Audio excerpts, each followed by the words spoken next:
যারা আওয়ামী লীগের দোসর হয়ে তাদের পক্ষে মতামত প্রকাশ করেছে তাদের নিয়ে এসে উপদেষ্টা বানানো হচ্ছে বলে মন্তব্য করেছেন বিএনপি ভারপ্রাপ্ত চেয়ারম্যান তারেক রহমানের পররাষ্ট্র বিষয়ক উপদেষ্টা হুমায়ুন কবির জুয়েল। বুধবার সন্ধ্যায় সিলেটে জেলা বিএনপির উদ্যোগে আয়োজিত মত বিনিময় সভায় তিনি এসব কথা বলেন। সভায় অন্যান্যের মধ্যে বিএনপি চেয়ারপারসনের উপদেষ্টা, সিলেটের সাবেক মেয়র আরিফুল হক সহ বিএনপির সিনিয়র নেতৃবৃন্দ উপস্থিত ছিলেন। সভায় বক্তারা বলেন, আওয়ামী লীগ সরকারের 17 বছরের অত্যাচারে বিরক্ত হয়ে সাধারণ জনগণ, ছাত্র জনতা এবং বিএনপির সম্মিলিত আন্দোলনে 5 তারিখের বিপ্লব সম্ভব হয়েছে।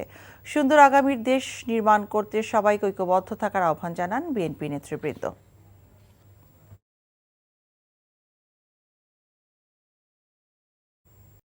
টাকা চুরির জন্য যদি আমার গলায় জুতার মালা পরাইতে হয়, তাহলে আমার শালীর সাথে প্রতারণা করার জন্য তোর ফাঁসি হবে।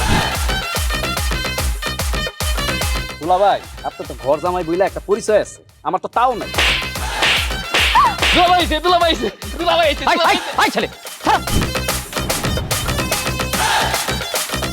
রাজনৈতিক ফ্যামিলির মেয়ে হয়ে ওই কাজ করবে।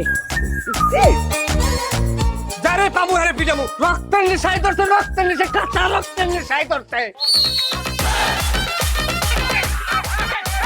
তোমার এই পলিটিক্স আমার বাম পকেটে থাকে। পাতুদের বউরে ঝামেলা পাকাই। এই বেটাই, আমি তখন বিয়ে করিনি। দুইটার আমি গুলি করে মারু। মাসুদরা কোনোদিন ভালো হয় না। আপনার পোশাক আশাক দেখে কিন্তু আপনার তালুকদার বংশের লোক মনে হয় না আব্বা, আপনার মনে হয় যে আপনি ফকির বংশের লোক।